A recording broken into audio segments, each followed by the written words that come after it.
தமிழ்நாட்டுல இன்னைக்கு யாருமே எதிர்பார்க்காத அளவுக்கு ஒரு மிகப்பெரிய ஒரு பரபரப்பை ஏற்படுத்தியிருக்கு. அதுதான் உதயநிதி ஸ்டாலின் அவர்களோட கைது. உதயநிதி ஸ்டாலின் அவர்கள் கைது பண்ற அளவுக்கு அவர் அப்படி என்னதான் பேசினாரு, அவர் மேல போடப்பட்ட வழக்குகள் என்னென்ன அப்படின்றது கம்ப்ளீட்டடா ஃபுல் டீடைலோட இந்த ஒரு வீடியோல நான் சொல்ல போறேன். இந்த பிரச்சனை எங்க இருந்து ஆரம்பிச்சதுன்னா, காவேரி நீர் பிரச்சனைக்காக தஞ்சாவூர்ல திமுக ஒரு ஆர்ப்பாட்டத்தை நடத்தினாங்க. அந்த ஒரு ஆர்ப்பாட்ட பொதுக்குழுல உதயநிதி ஸ்டாலின் அவர்களும் கலந்துகிட்டாரு. அந்த கூட்டத்துல மேடையில நின்று அவர் எதை பத்தி பேசியிருந்தாருன்னா, காவேரி தண்ணீர் பிரச்சனை பத்தியும் தாவேக சொன்ன வாக்குறுதிகள் இதுவரைக்கும் தமிழ்நாட்டுல அமல்படுத்தப்படல, இதனால தாவேக அரச பத்தியுமே விமர்சிச்சு பேசியிருந்தாரு. இப்படி இருக்கிற பட்சத்துல அந்த பொதுக்குழுக்கு வந்த கூட்டத்துல நிறைய பேர் என்ன சொல்லியிருந்தாங்கன்னா, திரிஷான்னு சொல்லி கோஷத்தை எழுப்ப ஆரம்பிச்சாங்க.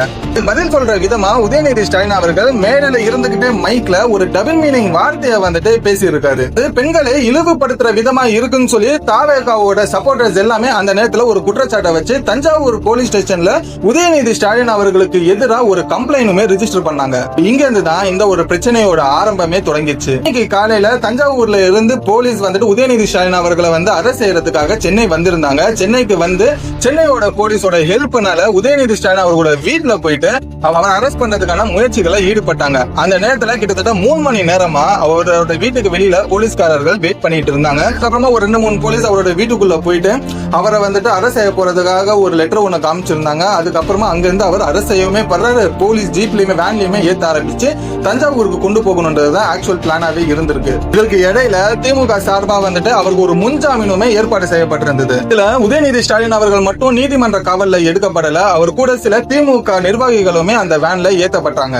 இதுல ஒரு முக்கியமான விஷயத்தை நம்ம கவனிக்கணும். இந்த ஒரு அரெஸ்ட் ஒரு தண்டனைக்கான ஒரு அரெஸ்ட்ன்றது கிடையாது, இது முழுக்க முழுக்க ஒரு விசாரணைக்கான ஒரு அரெஸ்ட் மட்டும்தான் அப்படின்றதுமே அவங்க சொன்னாங்க. சோ அதுக்கப்புறமா தான் உதயநிதி ஸ்டாலின் அவர்கள் ஒரு ஸ்டேட்மெண்ட் கொடுத்தாரு. நான் சட்டத்தை மதிக்கிறேன், சட்டத்துக்கு உட்பட்டான ஒரு விசாரணைக்கு நான் எப்போதுமே ஒரு ஒத்துழைப்பு கொடுப்பேன் அப்படின்றதுமே அவர் சொன்னாரு. அதுக்கப்புறமா தான் அவர் சென்னையில இருந்து தஞ்சாவூருக்கே கூட்டிட்டு போக ஆரம்பிச்சாங்க.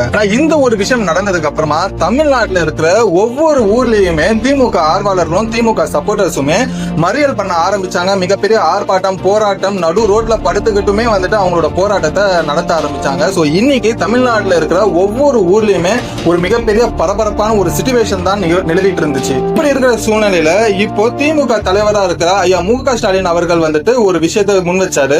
சுதந்திர பேச்சுக்கு அடக்கும் முயற்சி தான் இன்னைக்கு இந்த ஒரு கைதுன்றது நடத்தப்பட்டிருக்கு. அது மட்டும் இல்லாம நடக்க போற சட்டசபையில எதிர்கட்சி தலைவராக இருக்கிற உதயநிதி ஸ்டாலின் அவர்கள் கலந்து கொள்ள கூடாது அப்படின்றது தாவேக அரசு நினைக்குது அப்படின்ற ஒரு விஷயத்தை சொல்லி திமுக கட்சிக்கு சப்போர்ட் பண்ற மத்த கட்சிகளுமே சரி, அதே நேரத்தில் திமுக சப்போர்டர்ஸுமே இந்த ஒரு குற்றச்சாட்டை ரிப்பீட்டடா முன் வச்சிருந்தாங்க. இருந்தாலும் இதுல சம்பந்தப்பட்ட உதயநிதி ஸ்டாலின் அவர்கள் என்ன சொன்னார்னா, நான் பேசின விஷயம் வேற, ஆனா இந்த சோசியல் மீடியால வேற மாதிரி வந்துட்டு கன்வே பண்ணி கட் அண்ட் காப்பி பேஸ்ட் பண்ணி இந்த ஒரு விஷயத்தை தப்பா போர்ட்ரேட் பண்ண முயற்சி செய்யறாங்க அப்படின்ற ஒரு விஷயத்தையுமே அவர் சொல்றாரு. அதே நேரத்தில் தமிழக அரசும் தாவேக கட்சிக்கு யாரெல்லாம் சப்போர்ட் பண்றாங்களோ மத்த கட்சியினர்களுமே வந்துட்டு மேடைக்குன்னு ஒரு நாகரிகம் இருக்கு, அந்த ஒரு நாகரிகத்தை தாண்டி பெண்களை இழிவுபடுத்துற மாதிரி ஒரு விஷயங்கள் செஞ்சது தவறுதான் அப்படின்றது அவங்க தரப்புல இருந்துமே ஒரு முன்வைக்கிறாங்க. இப்ப இந்த ஒரு பிரச்சனை தான் கோர்ட் வரைக்கும் போயிருக்கு. கோர்ட்ல வந்துட்டு என்ன சொல்றாங்கன்னா, இந்த ஒரு விசாரணை இன்னைக்குள்ள முடிச்சு உதயநிதி ஸ்டாலின் அவர்களை ஜாமீன் மூலியமா வந்துட்டு விடுவிக்கணும் அப்படின்ற ஒரு உத்தரவுமே கொடுத்திருக்காங்க. அதுக்கப்புறம் இந்த ஒரு விசாரணைக்கு அடுத்து இதுக்கான ஒரு தீர்ப்பு கூடிய சீக்கிரத்துல வரும் அப்படின்ற ஒரு விஷயத்தையுமே சொல்லியிருக்காங்க. இந்த ஒரு வழக்குனால இதுவரைக்கும் இன்னும் கோர்ட்ல இருந்து எந்த ஒரு தீர்ப்புமே கொடுக்கப்படல.